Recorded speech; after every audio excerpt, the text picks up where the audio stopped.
Assalamualaikum. Waalaikumsalam warahmatullahi wabarakatuh.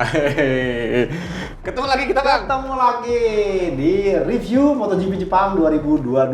Bukan dari sirkuit Motegi, tapi dari kantor kita. Dari kantor. Kalau balapnya tetap Motegi. Di ring Motegi, betul. Nah, Bang, Siap. kemarin tuh apa ya? Bisa dibilang kalau MotoGP Jepang 2022 itu banyak drama. Kejutan, bikin kaget, stres, sampai ada yang gregetan, ada Tapi yang ujung-ujungnya ada yang tepuk tangan. Iya, betul. Setelah Sampai- jatuh. iya, bukan tepuk tangan sih itu sebenarnya. Apa tuh? Ya karena ini goblok lu kelakuannya masih aja sama gitu kan nyalakan diri Menyalahkan diri sendiri ya. Karena kan sampai dia memberikan statement bahwa ya melakukan manuver yang istilahnya overconfident, terlalu confident. Ini hampir mirip dengan kejadian Quartararo di Belanda ke Alex Espargaro. Ya. Di sisi dalam ternyata kehilangan grip ban depan, glosor. Tapi ya untungnya sih Nyaris. untungnya gitu, nih, iya. ini Quartararo-nya nggak diajak. Nggak diajak. Gitu. Kalau Nah, diajak, udah deh. Nol semua tuh. nah itu dia tuh, Bang. Nih, sebelum kita membahas yang kesana-sana gitu ya, Betul. kita akan membahas tentang jalannya balap dulu, Bang. Ini nih, Bang. 3 pembalap. Miller. Binder. Dan juga Jorge Martin. Bang, Siap. apa yang membuat seorang Jack Miller akhirnya bisa juara di Motegi? Bahkan ya dia sendiri aja nggak percaya. nyangka gitu, Betul. nggak percaya bahwa kok gue bisa menang Iya. dengan gaya yang seperti ini, dengan Betul. cara yang seperti ini gitu. Betul. Nah, gimana nih Bang John?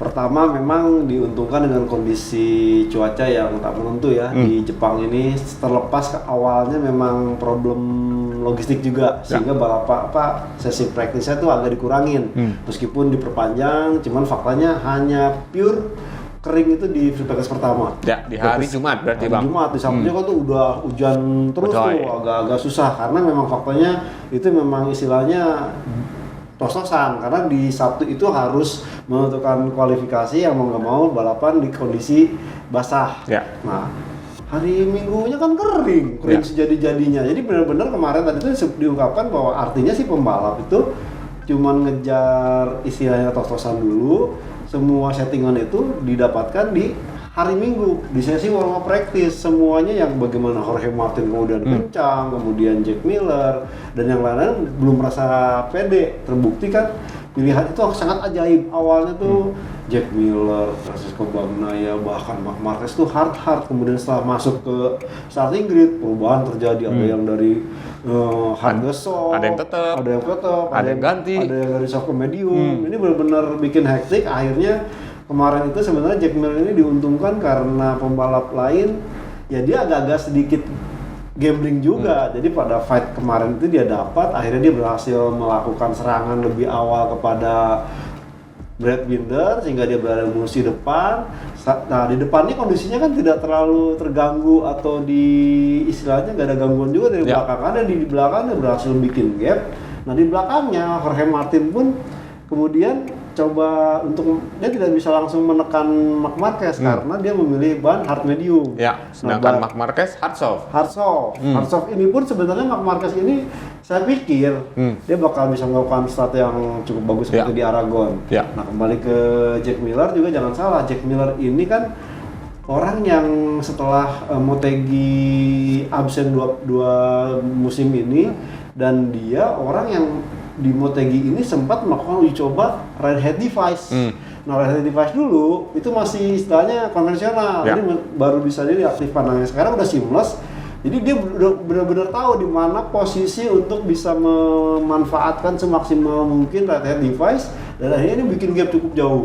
Nah setelah bikin gap jauh di belakang malah berantem kan. Ya. Martin berantem dengan Brad Binder, kemudian posisi 3, 4, 5 tuh ada Marc Marquez, Oliveira, kemudian 5, 6, 7 ada Bahkan Luca Marini, Fabio Quartararo, kemudian Enea Bastianini ini dan Francisco Bagnaia. Ya. Jadi benar-benar pada duel akhirnya dia bisa dengan nyaman memainkan ritme sehingga akhirnya dia finish dan bahkan dia sampai kaget, buset ini kayaknya balapan paling the best selama saya balapan. Selama karirnya bang. Iya, karena dia berhasil melesat sendiri itu hampir menang sekebon sih kalau saya lihat dan dia itu biasanya kemarin-kemarin tuh udah pole position, malah udah yakin. Kemarin tuh ya cuman yakin bisa lah, cuman ya podium gitu ya. Podium gitu ya, ternyata malah menang dan akhirnya kembali untuk pertama kalinya, ketiga kali ya. Berarti ketiga kali tahun lalu kemarin 2 tahun, iya. Dia baru 4 kali menang, 2000 untuk Miller ya. Untuk Miller. Ya. Dan kemarin akhirnya dia melakukan aksi yang epic lagi, minum wine dari sepatunya. Soy gitu. Sama ini nggak lupa dia burnout. Itu. Nah bang, tadi bang Joni bilang bahwa sebenarnya titik baliknya untuk race MotoGP Jepang 2022 ini ada di sesi warm up. Warm up. Nah berarti memang ya kemarin di sesi warm up ini antara Miller dengan Bagnaia memang lebih lebih konsisten lah untuk menggunakan komposisi ban hard dan hard. Betul. Hard depan dan belakang hard. Nah, efek ini juga akhirnya yang membuat Jack Miller menang di Motegi. Ya. Betul. Nah, tapi yang menjadi pertanyaan gue adalah bagaimana dengan rekan setimnya? Padahal bannya kan sama, Bang. Betul. Nah, problemnya ada Bagnaia tidak bisa memanfaatkan kondisi hari Sabtu itu untuk mendapatkan posisi start terbaik. Kan dia di posisi berapa sih? 12 kalau nggak salah. 12 ini agak cukup menyulitkan dengan kondisi di depan ini kan ada pembalap-pembalap ya. Bahkan pesaingnya itu kan semua di depan dia. Ya. Nah, ada Espargaro, tapi Espargaro kan ada masalah. Problem, ada Quartararo. Nah, kemudian kemarin itu kan dia sempat juga tanda petik agak sedikit dikejutkan dengan aksi manuver dari rekan setimnya tahun depan yang selalu kita bahas bahwa ya MotoGP musim 2023 depan dimulai dari 2022 di mana kemarin itu duel cukup epic ya antara Enea Bastianini dengan seorang Francesco Bagnaia, dan uniknya lagi kan Enea Bastianini itu cukup jauh juga posisinya berhasil memburu seorang Enea Bastianini, dan ini sempat ya kalau istilahnya ya apakah ada tim order atau enggak atau sempat kan dari bahasa tubuhnya kemarin kejadian jatuh itu kan Tardozzi sempat marah-marah gitu sampai berkali-kali bolak-balik ke antara pedoknya Pecco dengan Pecco-nya Miller. Jadi inilah yang membuat akhirnya jadi pertanyaan, apa jangan-jangan tidak ada order atau jangan-jangan udah ada order tapi istilahnya dilupakan oleh Bastianini gitu. Dicuekin oleh Bastianini dan sampai akhirnya masuk ke Bagnaia melakukan kesalahan sendiri. Nah, problemnya lagi kemarin itu ya Quartararo itu berhasil menjaga posisi di depannya, dan ini membuat Francesco Bagnaia agak frustrasi juga. Colok ke sini nggak bisa, colok ke kiri nggak bisa, dan ternyata muncul isu baru bahwa gara-gara dia selalu mencoba untuk menyalip dan gagal, itu membuat ya tekanan ban depannya itu meningkat, sehingga ini yang menjadi kendala kemarin itu pada saat dia melakukan manuver yang boleh dikatakan overconfident ini, dia kehilangan grip depan. Dan itu menyebabkan dia terjatuh. Itu dia. Karena memang ya Bang, kalau kita lihat dari karakter Motegi ya Bang. Betul. Ini adalah sirkuit yang membutuhkan stabilitas di ban depan ya. Ban depan, karena stop and go. Stop and go. Stop and go-nya bukan istilahnya yang high speed cornering cuma di 12, 13, 14. Sisanya tuh rem, belok, gitu. Itu. Dan sedangkan untuk ban belakang ini membutuhkan kekuatan untuk ya berakselerasi. Betul. Lagi-lagi stop and go. Stop and go. Nah, jadi makanya itu sangat konsideran sekali pemilihan yang hard. Nah, hard soft sebenarnya mungkin bisa kalau dia berhasil melakukan start yang fenomenal, kemudian kalau start di depan sendiri udah menjaga tingkat kausan ban. Nah, hard medium aja seorang Jorge Martin juga udah ampun-ampunan hingga akhirnya dia menyerah, disalip oleh Brad Binder. Itu dia. Jadi sebenarnya Jorge Martin juga udah ngakuin ya Bang bahwa ya pilihan ban yang benar adalah hard dan hard. Kalau untuk hard medium saya ya agak kewalahan di sesi-sesi terakhir. Ya. Makanya hidup itu memang hard, makanya harus pilih bahan hard. Jangan harap juga. Tetaplah, kadang-kadang kita harus soft juga. Ya, karena kemarin itu kalau kita melihat dengan perbandingan ya tadi cuaca yang agak sedikit membingungkan, di mana saat free practice pertama itu Jumat itu tidak terlalu panas. Kemudian Sabtu itu benar-benar dingin di kisaran 22 dan 23. Nah, kemarin di hari Minggu itu mencelat sampai 37 38. Nah, itu sebabnya pembalap dibuat bingung. Ini mau pilih yang mana? Kemarin free practice kan suhunya sekian.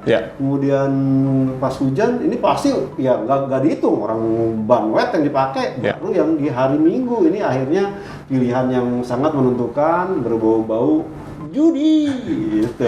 Kalau Bang Rama bilang tuh judi. Jadi tapi itulah akhirnya berhasil dilakukan dengan baik oleh Jack Miller. Oke. Tapi menariknya gini Bang. Jack Miller dan Bang Naya melakukan apa ya, bisa dibilang simulasi balap di sesi warm up hampir 12 lap lebih dengan ban hard. Ini dengan base lapnya terutama Jack Miller ini lebih stabil nih. 145, 145. Nah, ini menjadi apa ya, bisa dibilang best lap untuk di race-nya. Yang akhirnya juga sebenarnya 145. 145, betul. Dan yang menjadi menarik ya tadi Bang, suhu udara ini sama 22 antara makanya warm up dengan balap itu hampir sama. Sementara suhu aspal ini juga sama 37 padahal sesi warm up di pagi hari. Nah, sementara race-nya di sore hari jam 3 sana kan? Jam 3 sana, betul. Ini suhu aspal juga sama. Akhirnya ini yang membuat ya seorang Jack Miller bisa mengekstrak atau mengkonversikan hasil warm up ini dengan baik di saat balapan. Dan yang menarik lagi Bang, ya kan, ketika sesi warm up Miller kan bisa bilang hampir Miller dan Bang Naya ini ya istilahnya apa ya, bisa dibilang time attack-nya sendiri. Betul. Nggak ada gangguan dari balap di depan. Kalau ada yang ngambil towing di belakang. Dan akhirnya ini membuat seorang Jack Miller bisa ya tadi ngacir kabur. Jadi udah tinggal jaga. Seandainya Francesco Bagnaia bisa mengkonversikan di sesi kualifikasi itu dengan hasil yang cukup baik, minimal dia start di baris depan atau 2 atau paling jelek 3 deh. Mungkin lain cerita, karena kemarin dia agak di 12, dia harus kewalahan di hujan, itu agak kewalahan, kemudian dia tertahan lama di belakang pembalap Enea Bastianini dia duel, kemudian Quartararo dia duel, kesel juga akhirnya nggak sabar, ya melakukan kesalahan dan crash. Sehingga ya kalau mungkin kemarin sih saya sempat bilang kenapa harus melakukan manuver yang sedemikian nekat gitu, saking desperate kali Bang. Bisa jadi kali ya. Karena kalau saya lihat dengan istilahnya dah, jarak sekarang kan 10. Ya kalaupun pemain kemarin di belakang Quartararo, bedanya hanya 1 poin. Artinya ya masih bisa dibalas nanti di Thailand atau di Malaysia atau bahkan di Phillip Island atau bahkan di Valencia. Ini jadi 8 poin. 8 poin jadi 18. Jadi udah gitu ya Quartararo pun makin istilahnya merasa percaya diri kalau umpamanya kondisi ini menguntungkan dia, dan dia strateginya itu ntar tinggal menerapkan pola yang sama. Tidak perlu istilahnya nafsu menang, tapi lihat kondisi ini. Kalau kayak 2 babak ini kan 2 ronde terakhir ini dia coba untuk tetap menjaga jarak. Baru kemarin itu dia berusaha untuk bisa finish di depan lawan-lawannya, dan sepertinya ronde-ronde berikutnya dia akan coba tetap untuk bisa finish di depan Bang Naya ataupun Alex Espargaro. Seperti itu strategi yang akan dijalankan oleh Quartararo di flyaway berikutnya akhir pekan ini di Thailand. Nah, Bang, itu tadi kita bicara tentang Jack Miller walaupun ada sedikit Bang Nayanya di situ. Nah, yang menjadi menarik adalah Jorge Martin nih Bang. Jorge Martin dan juga Brad Binder, terutama Brad Binder. Ini ini apik nih, bisa dibilang apa yang dilakukan oleh Brad Binder nih apik. Betul. Ketika dirinya bisa podium 2 di sirkuit yang sebenarnya bukan KTM banget gitu kan. Oriented gitu. Nah, ini gimana nih Bang? Jadi sebenarnya ya lagi-lagi saya akan garis bawahi faktor disrupsinya cuaca, di mana kemudian balapan akhirnya startnya itu dinyatakan di kondisi basah, penentuan posisi terdepannya dan balapannya kering. Ya. Nah, sebenarnya kan kelemahan dari KTM ini selama ini time attack. Nah, kemarin karena hujan, dia mampu memanfaatkan semaksimal mungkin hingga Brad Binder bisa start di barisan depan. Nah, tinggal ini bagaimana mengkonversikan performa yang apik dengan start di depan. Ternyata hasilnya benar-benar terbukti ampuh. Nah, tinggal mungkin ke depannya nih bagaimana KTM terus bisa start di posisi depan. Dan kalau kita soal ritme balapnya udah tidak dilakukan lagi. Bahkan di Aragon kemarin kan bisa duel cukup bagus. Sayang karena startnya di belakang. Nah, alih-alih kemarin hujan bisa start di depan. Brad Binder optimistis dengan race pace yang dia punya juga karena di warm up juga dia cukup bagus dan dia mampu memanfaatkan istilahnya KTM kelebihan ini karena memang KTM ini memang cukup apik dengan komposisi ban yang lebih keras. Kalau memang kondisinya mungkin kemarin adem atau ini bukan hujan ya, kalau hujan sih udah biasa. Kalau adem aja dia akan kesulitan untuk memakai ban pilihan yang lebih lunak, medium atau soft. Nah kemarin itu akhirnya dia juga melakukan start yang luar biasa sama hal yang dilakukan di Aragon dan akhirnya bisa tetap berada di barisan depan, sempat duel juga, cuman memang coba mengejar Jack Miller itu untouchable, tidak tersentuh karena memang ya secara teknologi Ducati memang jauh lebih unggul di right hand device-nya yang KTM itu masih istilahnya agak-agak manual, jadi tidak terlalu sering bisa memanfaatkan momentum karena kemarin tuh saat dia ngobrol sebelum ke podium itu bilang, buset waktu kemarin tadi itu pakai right hand device itu godek untung sampai nggak jatuh, artinya dan persoalannya sebenarnya tidak terjadi ke Jack Miller. Nah, ataupun Jorge Martin. Iya, artinya memang kalau kita melihat motor Ducati ini memang sudah selangkah lebih unggul untuk istilahnya reset right hand device ketimbang KTM. Mungkin KTM nanti dengan entah nih tahun depan dengan kehadiran Jack Miller, kemudian ada di Jack Miller bawa crew chief-nya, kemudian Alberto Giribola nanti akan menangani pengembangan pabrikan KTM. Mungkin ini tanda petik untuk bisa membuat right hand device yang lebih smooth sehingga menjadi modal penting buat KTM di musim depan. Oke, jadi itu ya Bang. Itu untuk Brad Binder. Untuk Jorge Martin ya Bang? Jorge Martin saya rasa ini ya istilahnya apa ya, kalau itu dapat durian runtuh gitu dengan kondisi dia tertatih-tatih di sesi latihan pertama, kedua, kemudian kualifikasi sampai akhirnya di warming up itu dia dapat pilihan yang istilahnya hard, cuman saya nggak ngerti kenapa dia akhirnya memutuskan hard medium.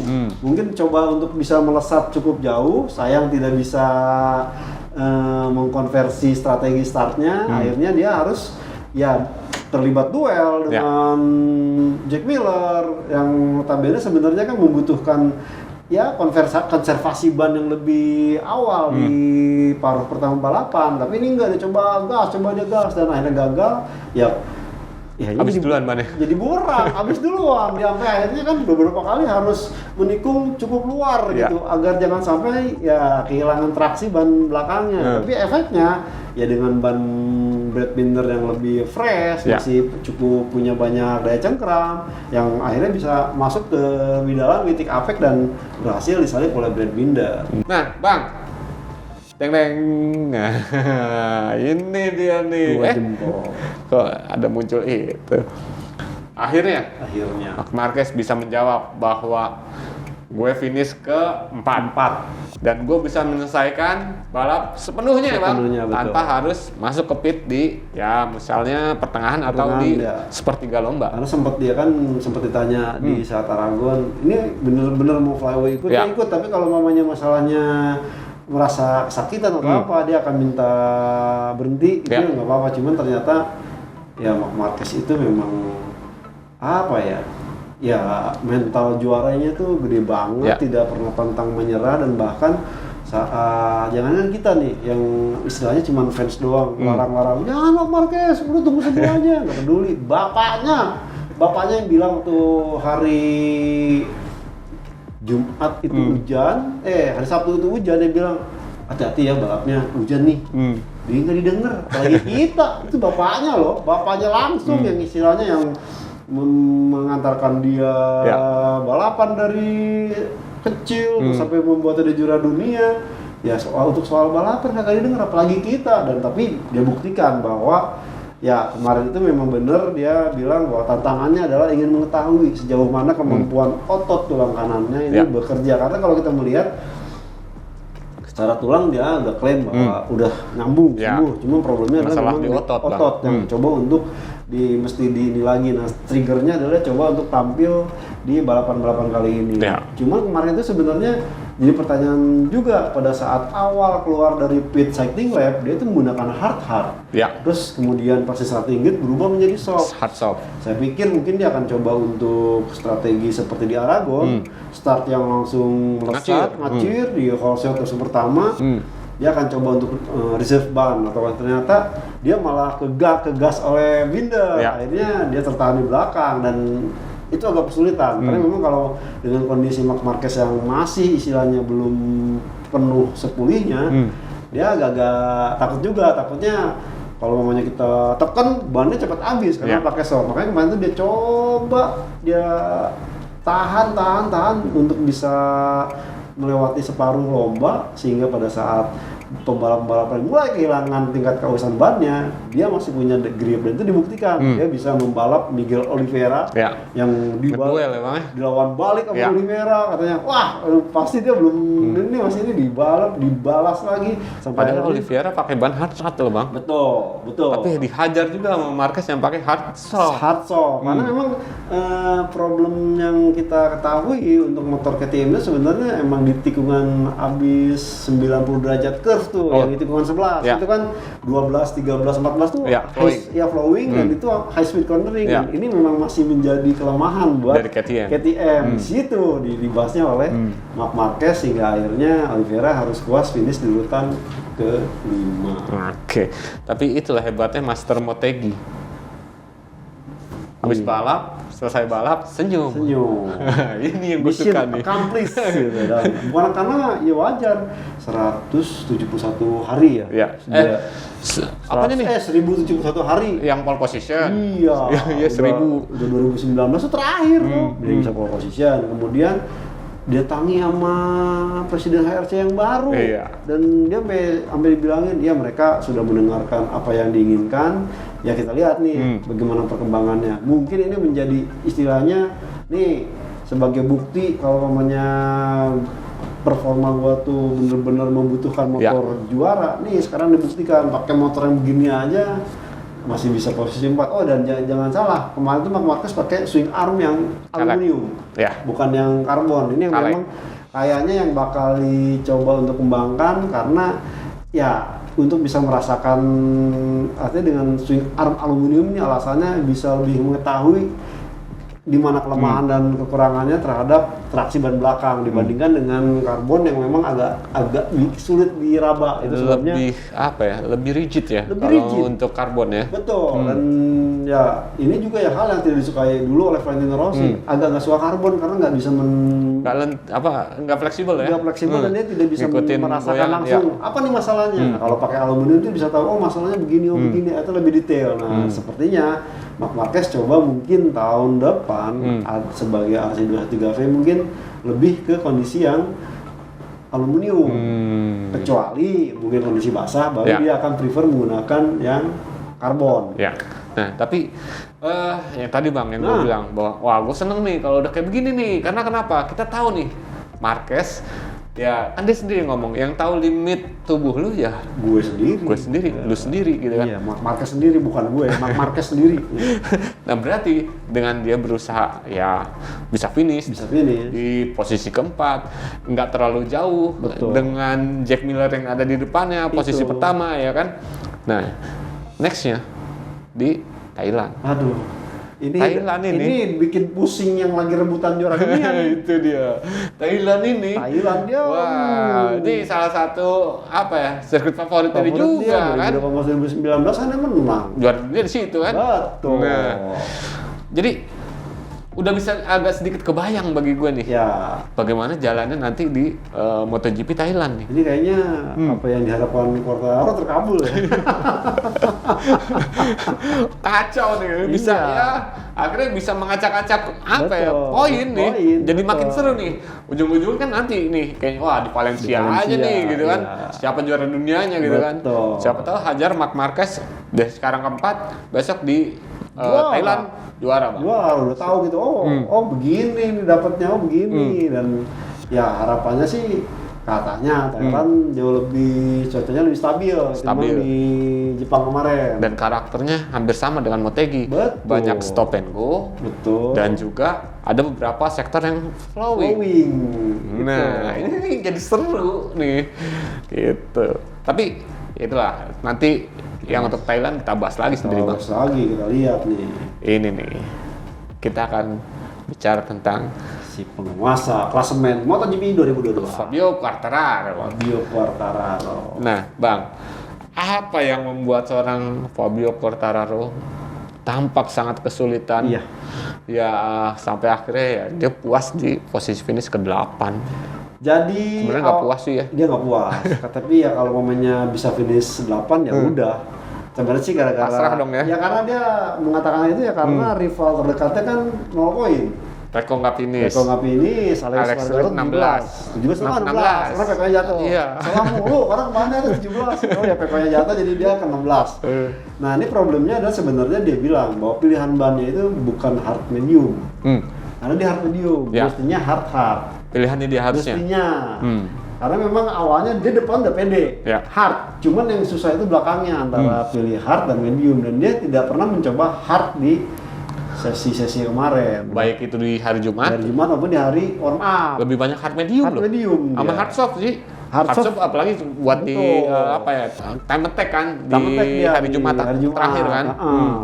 Nah di situ lagi-lagi ini menjadi kondisi yang tidak ideal karena pada saat dia coba untuk duel dia merasakan bahwa waduh kalau di duel sekarang ban kelar nih.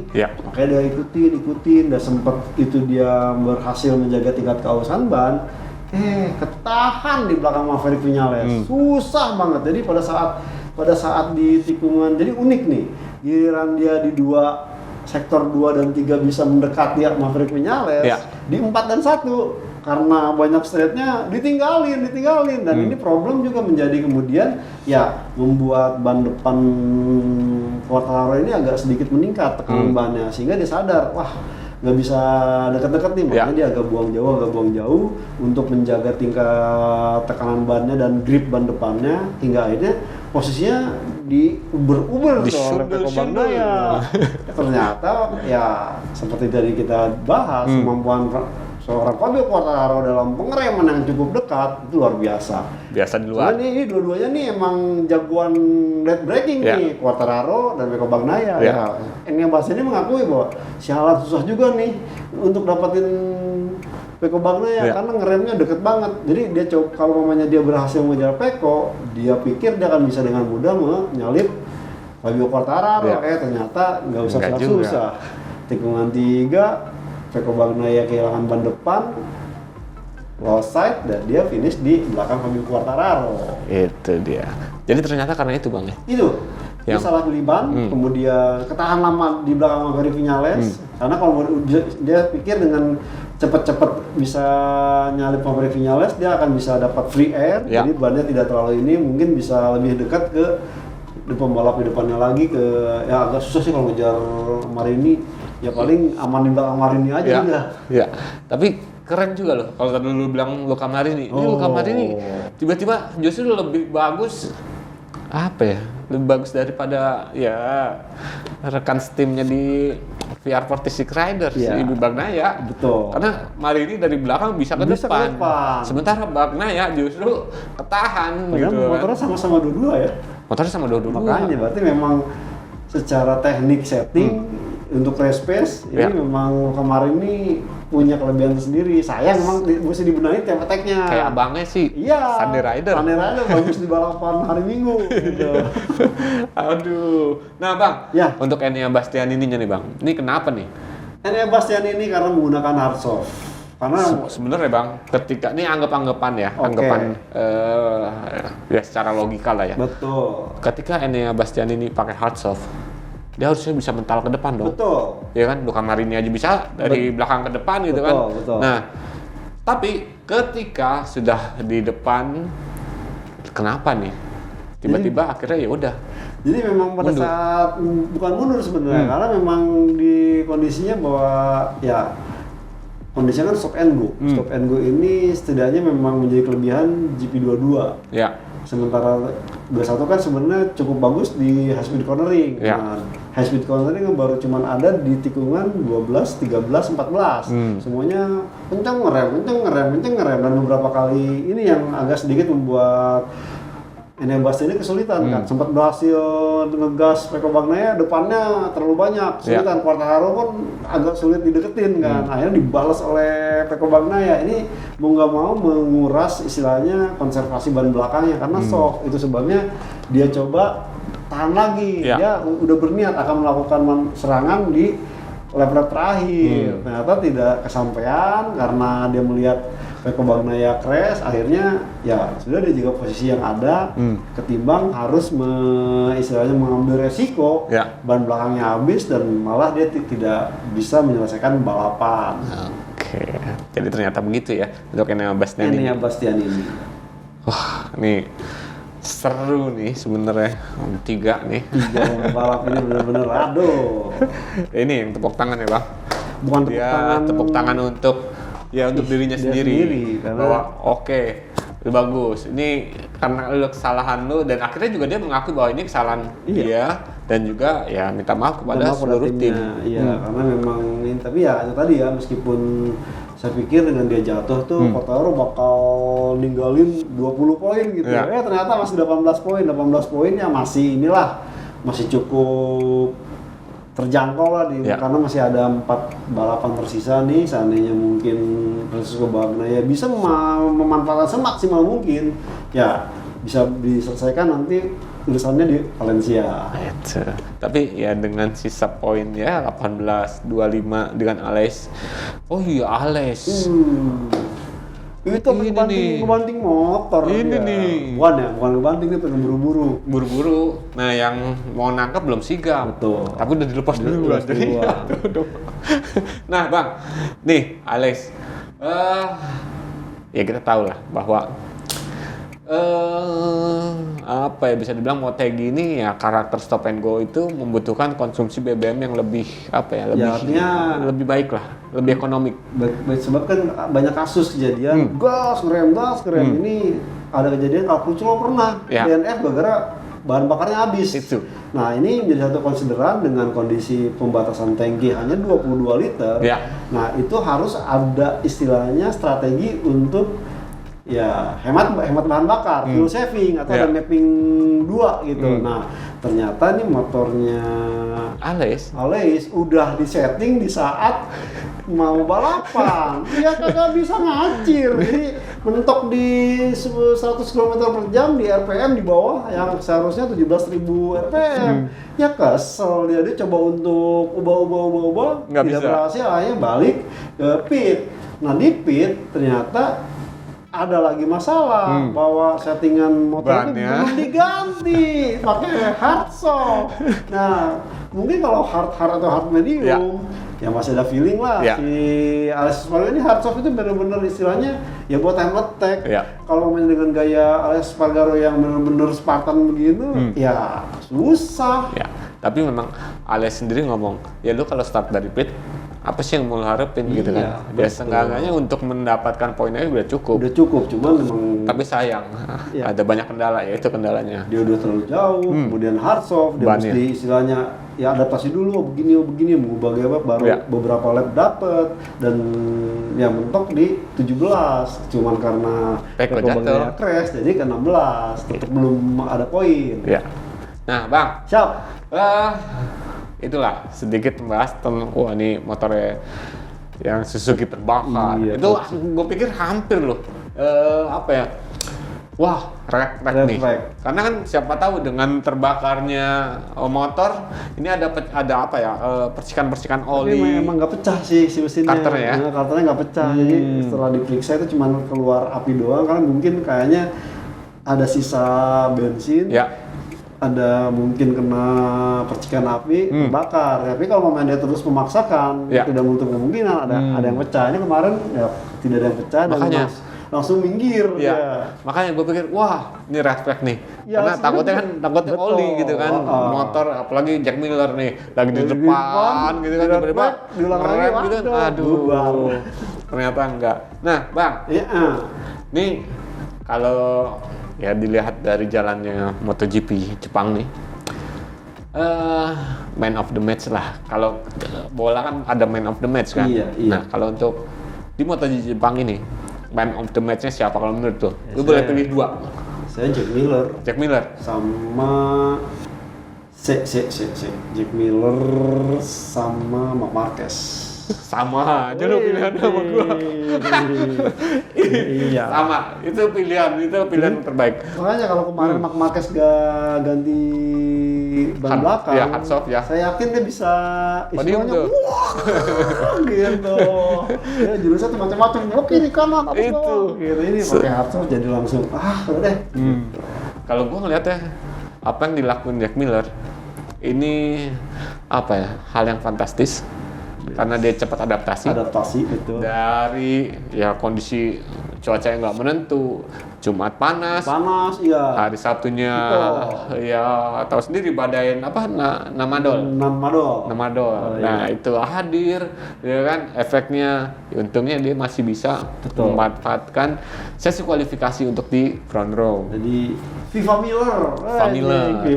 Nah terus di hari Minggunya sesi warm up. Betul. Dia tampil fantastis dengan best lap, race-nya dia ya sekarang dipegang sama dia 145 berapa gitu ya. Betul. Nah itu, dan akhirnya mengukir kemenangan yang bahkan dia sendiri nggak menyangka bahwa ternyata gue bisa kayak Sultan Steam gue nih, ngacir kabur gitu kan. Karena awalnya kan sebenarnya lebih pede waktu saat meraih pole position tuh, pole position gue dapet malah jatuh di San Marino. Itu, nah ini kejadian gue pikir, wah ini sama kayak di San Marino nih sebenarnya gitu kan. Tapi justru akhirnya kesalahan di San Marino ditebus di Motegi. Nah, itu untuk Miller. Sedangkan untuk Marc Marquez, angkat topi lah untuk Marc Marquez lah. Artinya tinggal melatih otot, terus nanti dari HRC memberikan motor yang benar-benar sesuai dengan apa yang dia inginkan. Karena kemarin itu ya udah mulai kelihatan sih pada saat yang sesi hujan di pole position. Itu tuh karakter Gios belakangnya tuh keluar lagi. Istilahnya ini the real Marc Marquez. Memang kondisi kemarin diakuin hujan itu emang butuh pengalaman, butuh kemampuan, dan juga emang dia saat ini boleh dibilang jagoan hujan yang boleh diakui jempol. Tapi gitu. Bukan master rem ya, rain master.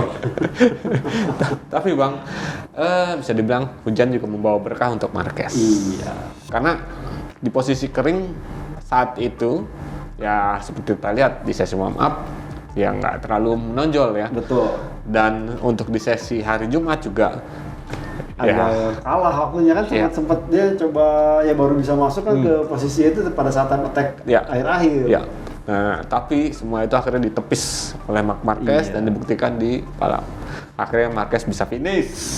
All with Mark. Oke, jadi gak sabar saya nunggu ya berapa hari lagi Thailand nih. Siap. Waduh, kebayang udah serunya seperti apa nih. Oke bang, siap. Guys, saya Kabudiansyah dari Autores ID dan juga gridauto.com. Mohon pamit guys. Saya Jody Lono Mulia dari motorplusanan.com. Terus pamit. Assalamualaikum. Waalaikumsalam warahmatullahi wabarakatuh. See you.